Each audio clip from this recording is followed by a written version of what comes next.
Okay બેટા, તો હવે આપણે વાત કરીએ કે રેટ કેવી રીતના મપાય. યસ, પ્રક્રિયાનો વેગ કેવી રીતના મપાય. તો ચલો એક પ્રક્રિયા લીધી આપણે, એ થી બી અથવા આર થી બી. આર એટલે રિએક્ટન્ટ, પી એટલે પ્રોડક્ટ. ચલો હવે પ્રક્રિયક આરની T1 સમય એટલે કે શરૂઆતની સાંદ્રતા બરાબર, અને અંતિમ સમય એટલે T2 સમયની સાંદ્રતા R2 લઈ લઈએ. હવે પ્રક્રિયા દરમિયાન શું થાય? બોલો, પ્રક્રિયકની સાંદ્રતા યસ ઘટે, માટે R1 ગ્રેટર ધેન R2 થાય. ચલો એ જ માટે નિપજ માટે શોધીએ આપણે. T1 સમય શરૂઆતમાં સાંદ્રતા એની B1 છે અને T2 સમયની સાંદ્રતા B2 છે, બરાબર. પણ નિપજની સાંદ્રતા શું થાય બેટા? વધે, એટલે B2 ગ્રેટર ધેન B1 હશે. હમણાંનો ગ્રાફ પણ મસ્ત દોરતું બેટા. તો મને એમ કહો કે રેટ ઓફ રિએક્શન શું થાય? સિમ્પલ વસ્તુ, બરાબર. હમણાં જ આપણે જોયું minus delta R by delta T, અને નિપજ માટે પ્લસ લઈ લઈએ આપણે. ચલો થોડુંક વધારે સમજીએ, આ નેગેટિવ ને પોઝિટિવ સાઇન એ પણ સમજી લઈએ આપણે. ચલો પહેલાં વાત કરીએ આપણે પ્રક્રિયક માટે. ડેલ્ટા ફેરફાર થાય, બરાબર. તો ફાઇનલ માઇનસ ઇનિશિયલ, અર્થાત R2 માઇનસ R1, ક્લિયર, અર્થાત સ્મોલ માઇનસ લાર્જ, ક્લિયર, કારણ કે R1 મોટું છે R2 કરતાં. તો જવાબ શું આવે? નેગેટિવ. હવે સામાન્ય બુદ્ધિ, રેટ કોઈ દિવસ નેગેટિવ હોય ના હોય, કેમેસ્ટ્રીમાં ના હોય, ફિઝિક્સમાં એટલે ઊંધી દિશા થાય. આપણે કેમેસ્ટ્રીની વાત કરવાની, માટે આ સાઇન નેગેટિવ ના રહે એના માટે શું કરીશું વિચારો.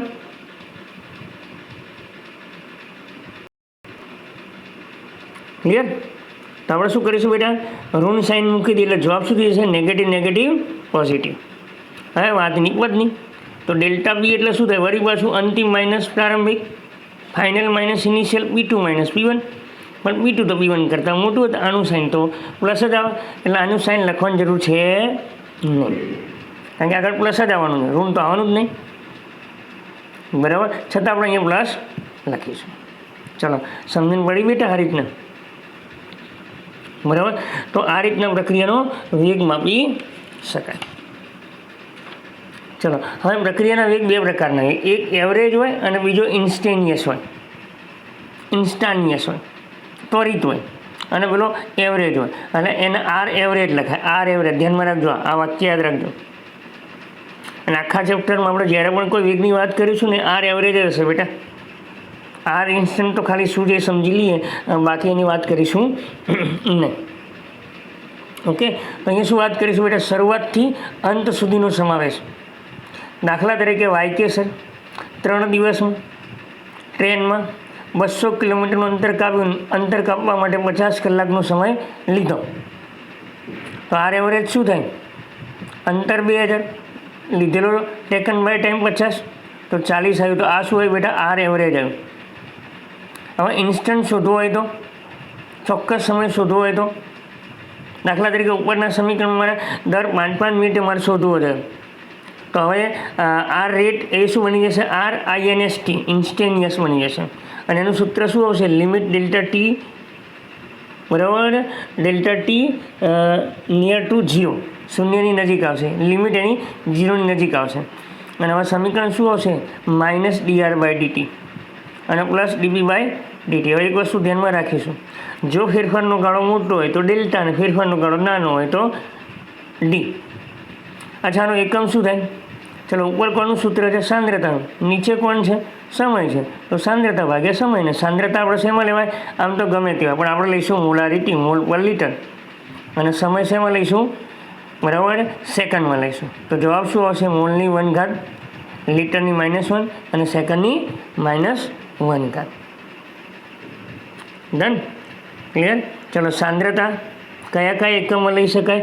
ગમે તે એકમમાં લઈ શકાય, પણ આપણે અહીંયા મોલારિટીની જ વાત કરીશું બેટા.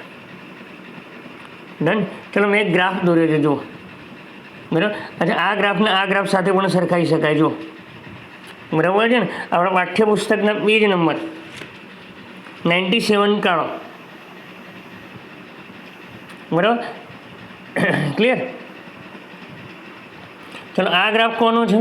પ્રક્રિયક માટે. આ કોના માટે છે? નિબદ્ધ માટે. ચલો અહીંયા શું લીધું આપણે? પ્રક્રિયકની સાંદ્રતા. અહીંયા લીધો સમય લીધો. હવે કોઈ પણ પ્રક્રિયકની સાંદ્રતા તો અહીંથી સ્ટાર્ટ કરીએ અને ધીમે ધીમે પ્રક્રિયકની સાંદ્રતા શું થાય બેટા? ઘટતી જાય, ઘટતી જાય, ઘટતી જાય, ઘટતી જાય. ઝીરો નહીં લાવવાનું, ઝીરો નહીં લાવવાનું, બરાબર? ઝીરો નહીં લાવવાનું, બરાબર? આ રીતના થશે. ચલો આ લઈ લઈએ આપણે T1 ટાઈમ, આ લઈ લઈએ T2 ટાઈમ. ચલો T1 સાંદ્રતા R1, T2 R2. બોલો આને કહેવાય ડેલ્ટા આર અને આને કહેવાય ડેલ્ટા ટી કહેવાય. તો આર એવરેજનું સૂત્ર આવ્યું જો, બરાબર? આગળ માઇનસ ચિહ્ન મૂકેલું જ છે બેટા, કારણ કે આ R2 કેવો નાનો છે જો, બરાબર? R2 નાનો છે એટલે સાઇન પ્લસ થઈ જશે. ચલો ડન, ક્લિયર? અચ્છા, હવે ઇન્સ્ટેન્ટિયસ શોધવું હોય તો શું કરવાનું? ક્લિયર? સિમ્પલ વસ્તુ. તો અહીંયા કોઈક બિંદુ લઈ લો અને ત્યાંથી એક સ્પર્શક દોરવાનું, સ્પર્શક. અને આ સ્પર્શકનું મધ્ય બિંદુ, ટચ લાઇનનું સેન્ટર બિંદુ આવે એ રીતના એક રેક્ટાએંગલ, કાટકોણ ત્રિકોણ દોરો અને એનું મધ્ય બિંદુ અહીંયા એટલે ટી થઈ જશે.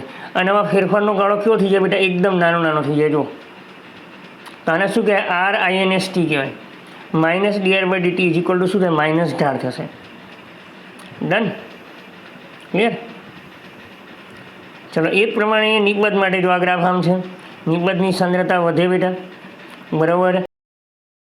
અને સાંદ્રતા એની, બરાબર? ક્લિયર? અને આ સોરી આ T1 છે, આ T1 છે, બરાબર? આ T1 છે, આ T2 છે.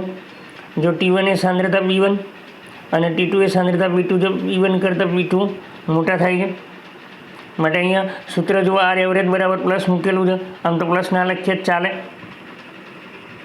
ક્લિયર? અચ્છા, આનો ત્વરિત વેગ શોધવો હોય તો શું કરવાનું બેટા? તો ગ્રાફમાં કોઈ એક સ્પર્શ બિંદુ લેવાનું, ત્યાં સ્પર્શક દોરવાનું, ટચ પોઈન્ટ, ટચ લાઇન, એનું મધ્ય બિંદુ, કાટકોણ ત્રિકોણ બનાવો અને એના ઢાળનું મૂલ્ય કોના જેટલું થાય? ઢાળ એટલે ખબર પડે ને, AB/BC. અહીંયા ઢાળ પ્લસ થશે, AB એટલે શું થશે? આ થશે. આ એટલે શું થાય બેટા? સાંદ્રતાવાળો ભાગ થાય, બરાબર? BC એટલે આ ભાગ થાય એટલે શું થશે? ટી વાળો ભાગ થાય. ફિઝિક્સમાં ઢાળ શોધતા આવડે જ છે. Okay, done. તો આ રીતના RINST પણ શોધી શકાય, બરાબર છે? ડન. જો આ વાઇકેશનનો ગ્રાફ જુઓ, બરાબર? અહીંયા પણ મેં ગ્રાફ દોરેલો છે, બરાબર? સમજણ પડી? ચલો ઓકે. હવે એક કામ કરીએ આપણે. સર કોઈ એક પ્રક્રિયા લઈને સમજાવો તો ચલો ધ્યાનમાં રાખજો, ઇક્વિલિબ્રિયમ જરા. ઓકે, તો દાખલા તરીકે મારી જોડે A થી B એક પ્રક્રિયા છે. ચલો ને T બરાબર 0 સમય આની સાંદ્રતા A 0 થાય, આની સાંદ્રતા કેટલી થાય? 0 થાય. ચલો T તમે આની સાંદ્રતા AT ને આની BT લઈએ. હવે ATની વેલ્યુ શું થાય બોલો? તો A0 - x થાય, આની x થાય ને,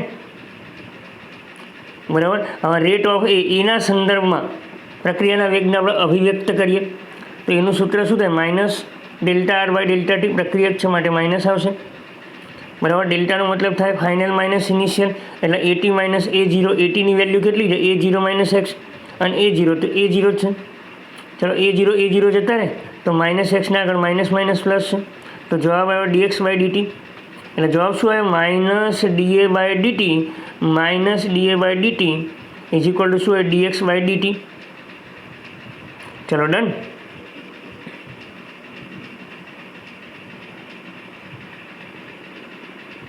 ચલો હવે બીની સાપેક્ષમાં વાત કરીએ આપણે, બરાબર? તો પ્લસ dB/dt આવશે. ચલો બીની સાંદ્રતા શું હતી? અંતિમ B2 માઇનસ શરૂઆતની સાંદ્રતા 0 હતી.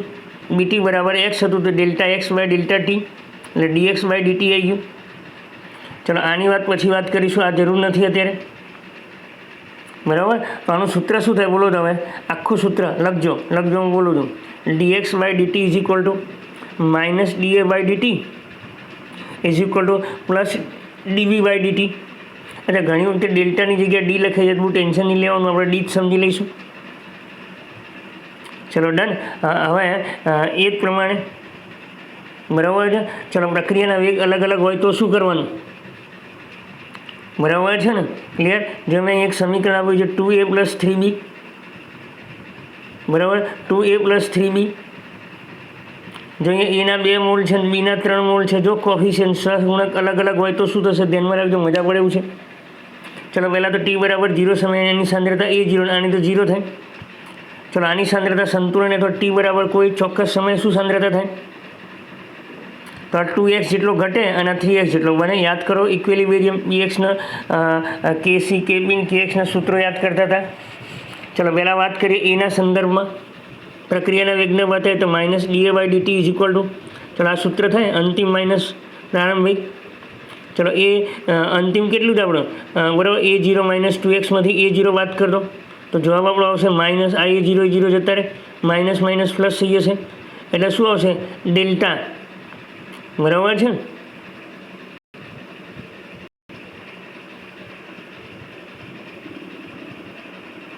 તો જવાબ શું આવી જશે -dA/dt is equal to +2 dx/dt. ચલો dx/dt એટલે શું કહેવાય પ્રક્રિયાનો વેગ કહેવાય. અને આ શું કહેવાય એના સંદર્ભમાં. તો પ્રક્રિયાના આખી પ્રક્રિયાના વેગના સૂત્રનો કરતા બને તો dx/dt ઇઝ ઇક્વલ ટુ શું થાય બેટા? બરાબર -1/2 dA/dt.